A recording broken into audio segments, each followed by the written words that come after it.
Welcome to the Political Round with me, the voice rising on Ghana SMTVGA. Please like, comment, subscribe, share, turn on the notifications so that anytime videos of this nature are uploaded, you'll be notified.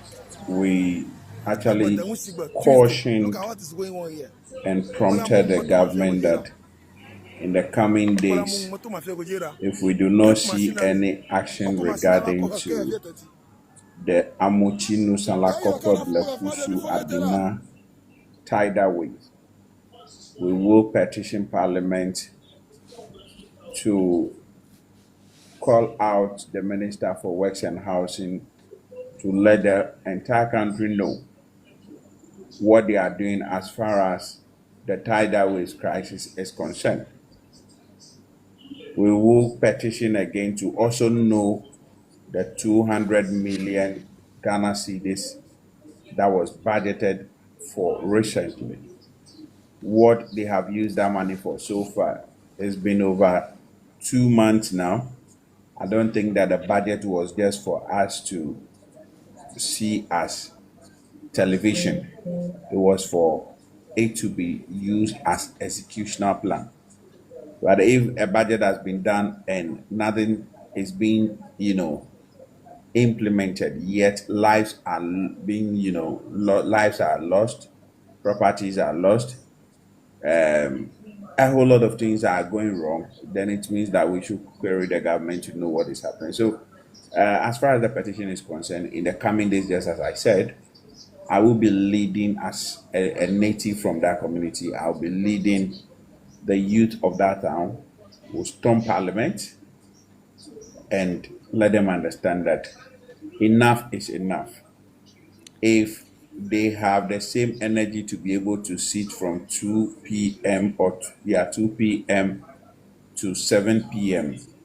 and that certificate of urgency to be able to impose a draconian tax on us, then they should, under the same certificate of urgency, be able to take a decision that would compel the Minister for Works and Housing to quickly hurry up and go and set up an office in Ketu South for them to be able to see to the continuation of the phase 2 of the sea defense.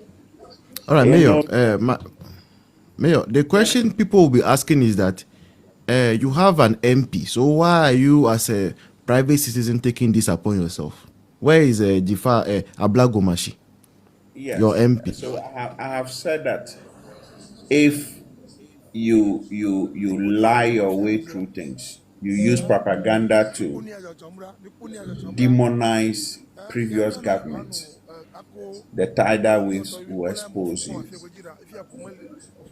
We have a very crying mama, an old crying mama who is Honorable Abla Gomashie, who has been on the neck of the previous government, bastardizing them left, right, center, letting them understand how insensitive they were, how they have refused to bring NADMO to solve their problems, how, Nanado was not ready to help them.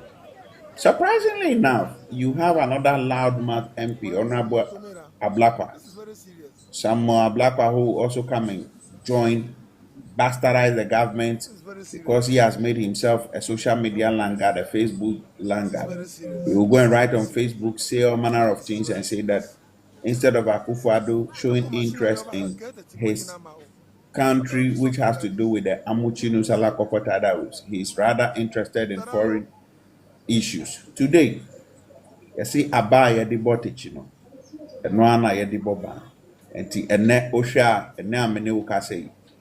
And then the tidal waves is happening. Ablakwa is quiet.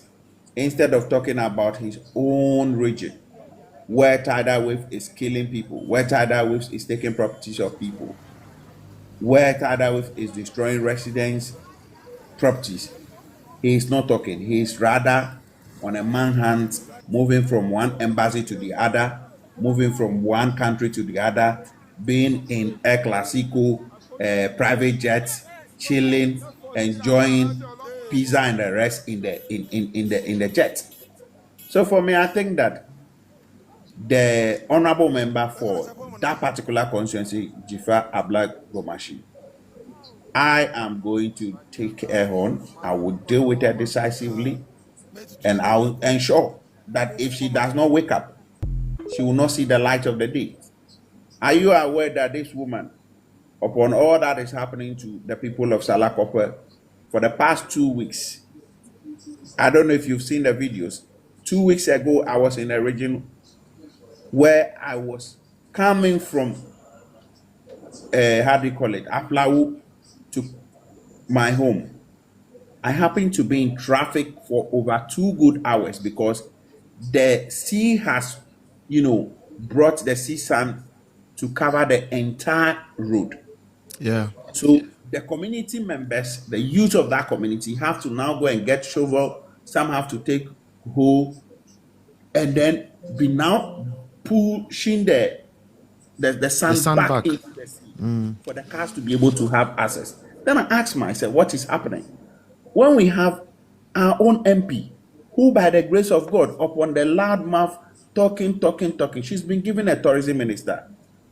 All she could do is she will be in open top cars in Accra and say that she's promoting tourism, Accra by night, and be moving from one Chichinga joint to one Bia Bar Republic and the rest, moving from night markets and between Chichinga, whilst your people are suffering day and night.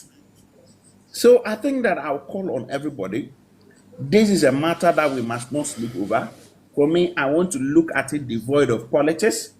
We must deal with it decisively because the very MP in charge of that constituency is an MP that my taxes are being used to fuel her car. My taxes are being used to clothe her. My taxes are being used to feed her. My taxes is being used to feed her family and everybody. For that matter, she must see to it that at the end of the day, my safety is paramount. But if she does not think that my safety is paramount, then we must begin to think of the next alternative. It's either she resign as an MP, she step down as a minister, or she find her way and never come to the community or the constituency again. Because if she dare comes, we the youth of Amuchinu, Salakope, Adina, and Blekusu will ensure that we set her ablaze. Oh, thank you. Sorry. All right. Sorry about that one, but Ojinifa. Yeah, menu Sigbo. All right. Thank you so much, Mayor. It's so insensitive, very clueless.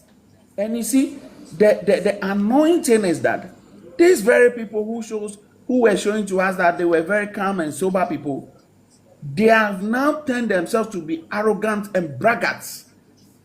They brag so much that their arrogancy is pro-mass. People are dying. I am sure you have seen the videos yourself. The voice. Yes, it's so devastating. I am doing this not because of any political party, and I even know when it has to do with politics. No. Yeah, I even know of a lady who was displaced. I know of a lady who was displaced because of this, and she had to move out of convenience to Ho and come and stay with the boyfriend. And guess what? She is pregnant. She cannot continue with her education right now. And you know what? Another interesting thing. Now, when these tidal waves began to displace people, do you know that the premise secretariat that the government has constructed in one of the communities, that is where some of the people have to now go and hide. Whoa. So the question I ask is that what is happening to this government? And surprisingly, I keep saying that it is not the fault of this current government. It is the fault of we the Voltairia, particularly those of us within the Ketu enclave. We are so gullible that we see everything so good about NDC, and when it has to do with NDC, we are in haste to support them. The reason why Volta region and Ketu South or the entire Volta region is not developing, it is because we have the likes of Okujeto Ablakwa, Abla Gomashie, who are not speaking when they are in government, because a Nigerian man will tell you that when you are in government and you are eating, you don't have to talk because food is in your mouth. They're That observing food table will make manners. sure that we remove it from their mouth and they will not talk. They have to talk, because when we remove the food from their mouth, they will begin to talk.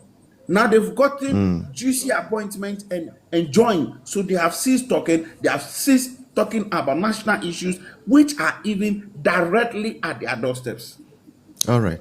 Mayor, Voice, thank you you would so have to much. join this call. And Of please, course, I any want to day. appeal to your people. They should join us and let's champion this cause for the good people of Ketusad, precisely Salakofe, Amochinu, Blekusu, and Adina.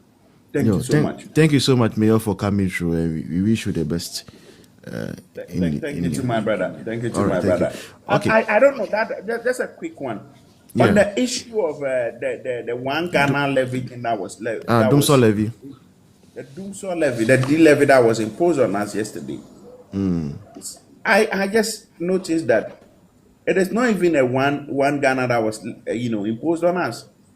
It is 1.95 that was imposed, that has been imposed on us, because we were already having an existing 0.95 Yeah. pesos. Yeah. And an additional fund has been added to it, which is 1 cedi. So what it means is that you and I will be paying 1.95 cedis, Roughly 2 cedis. Roughly 2 cedis. which is Yeah. way above. And for me, I see it as a way of scamming Ghanaians. So let's brace up and be prepared for this government. But one thing I'm suspecting is that this is a smart way Mahama is trying to rob us. In the coming days, if you look at the global market, as far as the oil market is concerned, there is what we call backwardation and contango. Now, when you realize that the fuel prices are reducing, you realize that it is affecting us as well. The prices are reducing. So government wants to be smart by seeing to it that, okay, since the fuel prices are reducing, let us also add something so that we can be able to quickly get some money to settle this debt. Now, immediately the fuel began to rise again. In order for Ghanaians not to, attack them too much, they may be swiftly attacked to come and reduce the levy again. Let's watch out. Take note of this statement I've made today, because it is something I foresee happening, so that Mahama will now be seen as, I am a listening government, but we all know that he is not a listening government. But let's be prepared. Nothing has happened yet. This is just the first ball they've thrown at us, and we must be ready to speak to issues very well. For those who think that it is a levy that is good and all of that, thank you very much. Thank you so much for coming through. Yeah, Dr. Perfect, your final statement for tonight in a minute top, then let's call it a night for. Yeah. The voice, thank you very much. I think I'm so much in touch with how you are handling the issues and the way you are giving the opportunity to some of the issues to talk about. And I think that is a main, these three issues you are talking about is the relevant issues on the ground now, which I think whether MPP, CPP, whatever party you belong to, we should all stand against this kind of administration that we are seeing now, and make sure that we speak hardly for them to either they will change their mind, or we will use a different ways of doing to throw them out before it's too late. Because the way they have started what they are doing now, it will bring problems to Ghanaians now. And I think some of the Ghanaians now, some of them are now understanding some things now.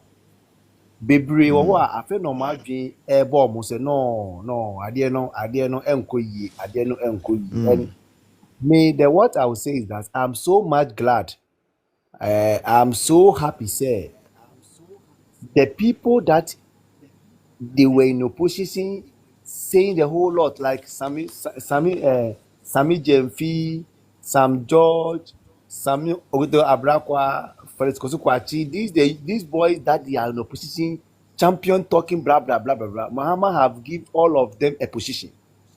And as they were giving the opposition, we will see what they will use that position to do. That will tell us that, okay, let's play your voice. When in your position, you see what you are saying. Now you are in power, you see what you are saying. And I think it will expose them earlier. And Yeah. if they are not careful, NPP disgrace, NDC will get times 5. Sure. But you Yo. see, there is one thing that I want you guys to also look at it. I think NPP communication is getting poor and poor and poor and poor. The way NPP communication is going now, I don't think the party is so serious to the extent that we want to come back to power quickly. If you can take note of it, because look at what is happening with this tariff and the way NDC is introducing things in Ghana. If you could have been NDC in opposition, can you hear me? I can hear you. I can hear you. If you could have NPP in opposition, if you could have NDC in opposition, like you could have seen the way they will move from radio stations, TV stations, telling Ghanaians what the party is doing badly, that is no good. But this morning, I watched the whole the TV stations. I haven't seen any NPP party members going around educating the Ghanaians, telling them what is coming up. And I don't think that one will help us as a Ghanaian. So please, the voice. I don't know if the more people you know in the party as party communicators and leaders. Let's tell them, like my brother, things are going wrong, and let us come back and champion the issue and explain things to Ghanaians for them. You see, the earlier the better. All right. Now we are in 6 months. Very soon, this year will just end. We have 3 years. If it's 3 years, I'll take it 2 years because the last year will be an election year. So the earlier we started to expose these people earlier, the more the issues get to the Ghanaians their mind so that they can vote NDC out.